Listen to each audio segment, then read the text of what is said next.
ለቅሶ ሰው አይችል ደርሶ አለ ጊዜ ገና ነው እያልኩት ራሴን በደልኩት ለካ እንዲህ ነው ማለት ያልሆነ አገሬ ሞተበት የታለቅሳል የጸጸት እንባና የጀግናው ምስክርነት የጌትሽ ማሞ ያልተጠበቀ ቁጣ እና የቴዲ አፍሮ ኢትዮካ የሚጸጽተኝ ስሜ ከእሱ ጋር መነሳቱና እሱን ማወቄ ነው። ይህንን የእሳት የላሰ ቃል የተናገረው ድምፃዊ ጌትሽ ማሞ ነው።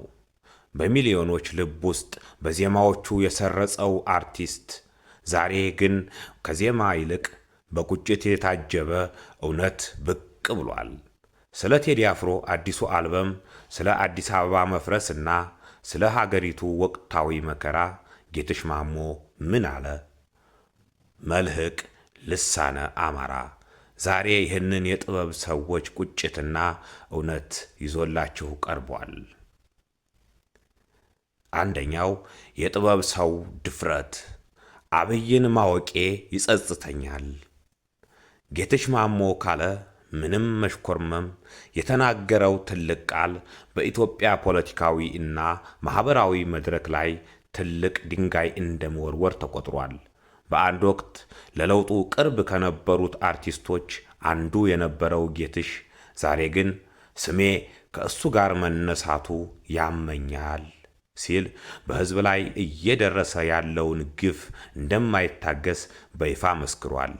ይህ የሚያሳየው ጥበብ ከቤተ መንግሥት ይልቅ ከጎጆ ተፈናቃዮችና ከመከረኛው ሕዝብ ጎን መቆሟን ነው። ቴዲ አፍሮ የታመቀው ሕዝብ ትንፋሽ ስለ ቴዲ አፍሮ አዲሱ ኢትዮካ አልበም ጌትሽ የሰጠው ትንታኔ ልብ የሚነካ ነው። ቴዲን ለኢትዮጵያ ሕዝብ ሲል ራሱን አሳልፎ የሰጠ እውነተኛ ጀግና ሲል ይገልጸዋል። ቴዲ አፍሮ በዜማዎቹ የሕዝብን ስቃይ ብቻ ሳይሆን የታሪክ መደምሰስንና የከተማን ውበት ስም እየተጠቀሙ የሚፈጸሙ ግፎችን አጋልጧል። ጌትሽ እንደሚለው ቴዲ አፍሮ አርቲስት ብቻ ሳይሆን የታሪክ ጠባቂና የሕዝብ ጠበቃ ሆኖ ቀርቧል። ዳስጣል አዲስ አበባን ሰቆቃ መስታወት በተለይ ዳስጣል የተሰኘው ዘፈን የዛሬዋን ኢትዮጵያ መከራ ቁልጭ አድርጎ ያሳያል። ጌትሽ ይህን ዘፈን ሲተነትን በአዲስ አበባ እየፈረሰ ያለው የታሪክ አሻራ፣ ሜዳ ላይ የተበተኑ እናቶችና ሕፃናት፣ ውበት በሚል ስም የሚከናወነውን ሰብአዊ ቀውስ፣ ይህንን ሁሉ ቴዲ በጥበቡ እንደከሰሰበት ይናገራል። ዘፈኑ ለጭፈራ አይደለም ለንቃት እንጂ የሚለው የጌትሽ መልእክት የጥበብ ሥራው ፋይዳ ከዜማው በዘለለ የሀገር ሕመም መሆኑን ያስገነዝባል። ጌትሽ ማሞ የተናገረው እውነት የብዙዎችን አንደበት የከፈተ ሆኗል። እውነትን የሚናገሩ አርቲስቶች ክብር ይገባቸዋል የሚለው የብዙዎች ድምፅ ነው። ጥበብ የሀገር ጠባቂ በሆነችበት በዚህ ወቅት እንደ ጌትሽና እንደ ቴዲ አፍሮ ያሉ ድምጾች ለተገፋው ሕዝብ ትልቅ ብርታት ናቸው። እናንተስ ምን ትላላችሁ? የጌትሽ ማሞ ጸጸትና የቴዲ አፍሮ የጥበብ ተጋድሎ በሀገራችን ላይ ምን ለውጥ ያመጣል? ሐሳባችሁን በኮመንት መስጫው ላይ አስፍሩልን። መልህቅ ልሳነ አማራ፣ የእውነት ድምፅ፣ የነጻነት ብርሃን።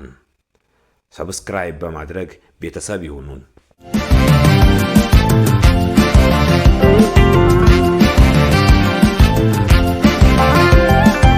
አባይ ለዘዴው ባፍ ይቀድማል፣ አምኖ መከዳት እንዴት ያማል። ወርቅ ያበደረ ደርሶታለት እንዴት ይችላል ዝም ማለት። ከነገ ዛሬ ይሻል ባልኩኝ የራሴን ጩኸት ተነጠቅኩኝ። ተጣላሁና ከወንዝ ያድባል እንዴት ልታረቅ ከራሴ ጋር። አዲስ አበባ አደሸገር ዋሄ እንኳን ሸገሩ ይህ ሁሉ አይደለም ሞላው አገሩ።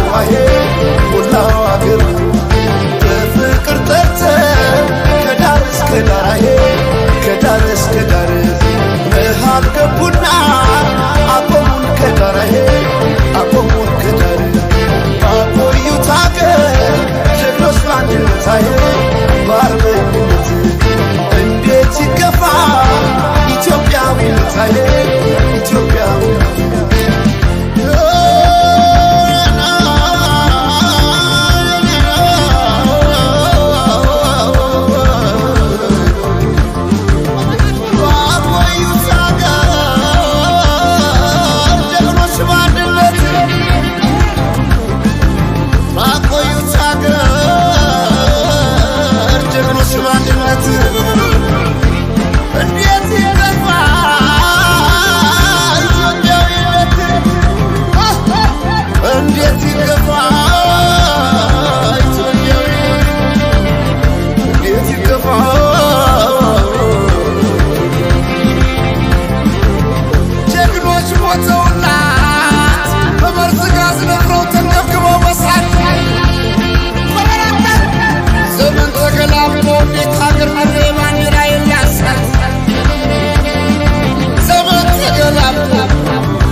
ለሰላም ያስበታገሴ መሽካገር ይበልጣል የሳን ነፍሴ መሽካገር ይበልጣል